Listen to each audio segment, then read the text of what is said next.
here I am at the movie theater, Seekonk 1 through 10. This is where it all began for me. In fact, when I think of movie theaters, this is the quintessential image of a movie theater that I've always got in my mind.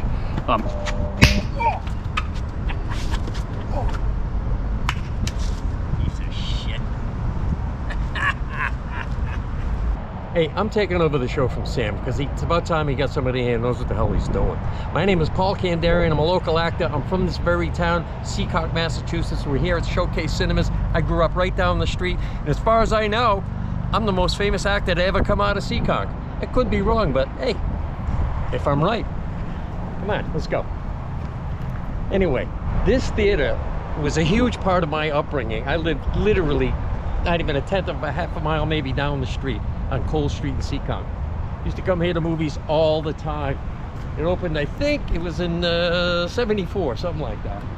But it beat the hell out of having to go all the way to Warwick to go to the, whatever those theaters were there. This was a dream come true for a guy who loved cinema and loved movies. To come here all the time. Saw Jaws here in 75, I think. And it frightened me so bad. We had a swimming pool down there on Cole Street. Scared the crap out of me. I couldn't even go in the water because it was the 70s, so I was probably stoned out of my mind anyway.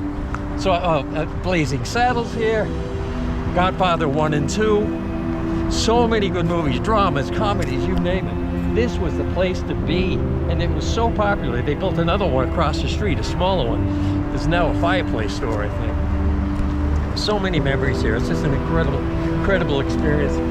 This, besides Seekonk Speedway, which I hate, this is what put Seekonk on the map. Showcase Cinemas. It was part of our fabric for so long, and now it's gone. I don't know what the hell it's going to be.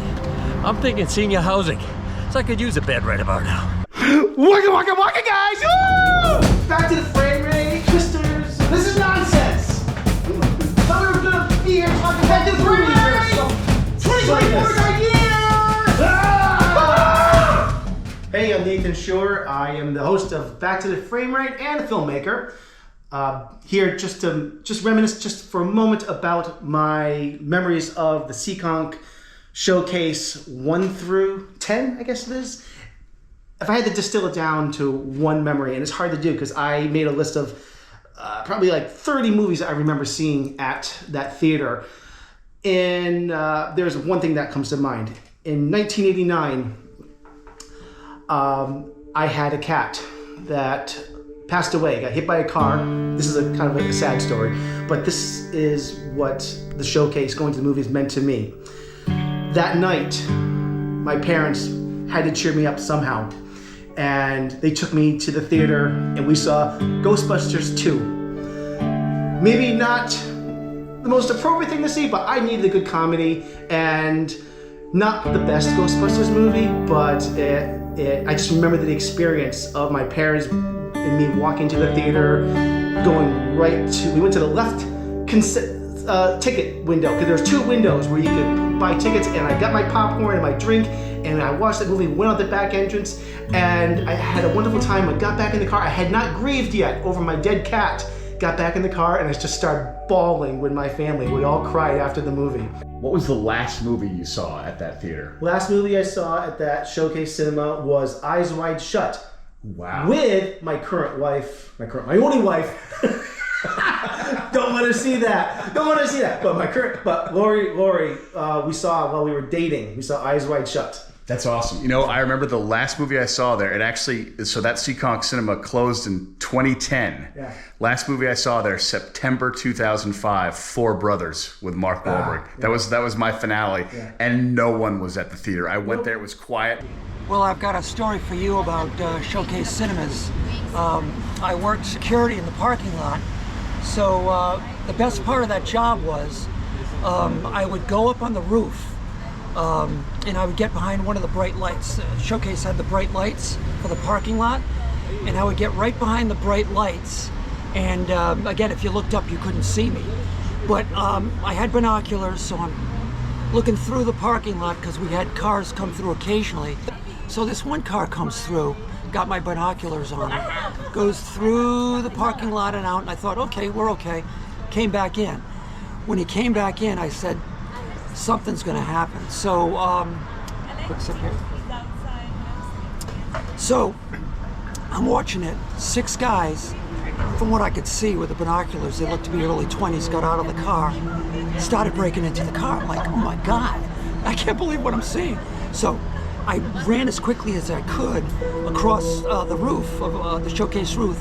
There's a hatch that I went down on, got to the front desk, asked them to call the police. They're breaking into a car out there. They surround the guys, put them in handcuffs, and bang, they're off.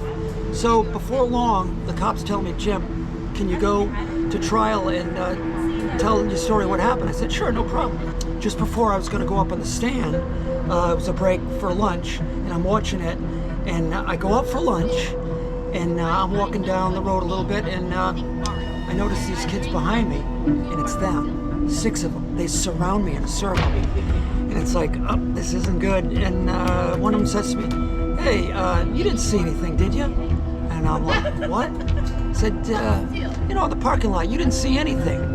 He said, things happen to people, right?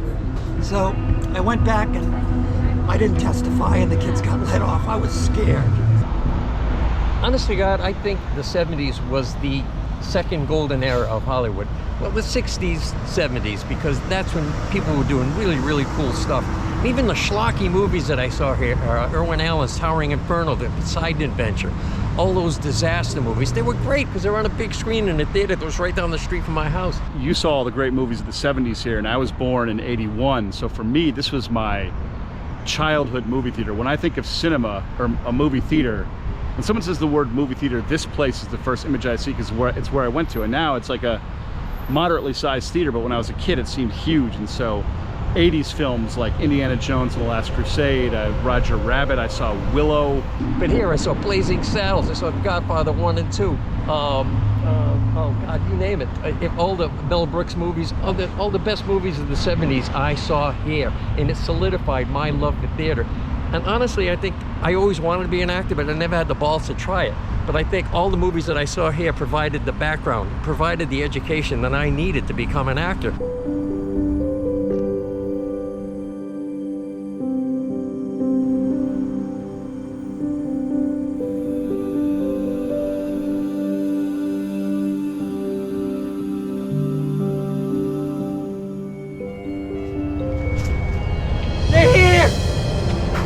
People are here. Oh, we need a flamethrower. We need to kill them all. We can't let them live. It's too late. There you have it, Seekonk Cinemas, a place of remembrance. Will be taken down soon. We don't know, possibly, but we were here in the summer of 2024, remembering this incredible location. Remember, when it's torn down, this will be the definitive travelogue of so many memories. In fact, I grew up down the street here. I'm gonna go back to my old house. I don't know who lives there now. I'm just gonna go to bed. I'm tired. Just walk in. Then walk and see, what do you get for dinner? Be like, cinema is important. I'd be like, what? Be like, cinema's important. Cinema's the best. It's important. Wicked. You should love it too. Brrr!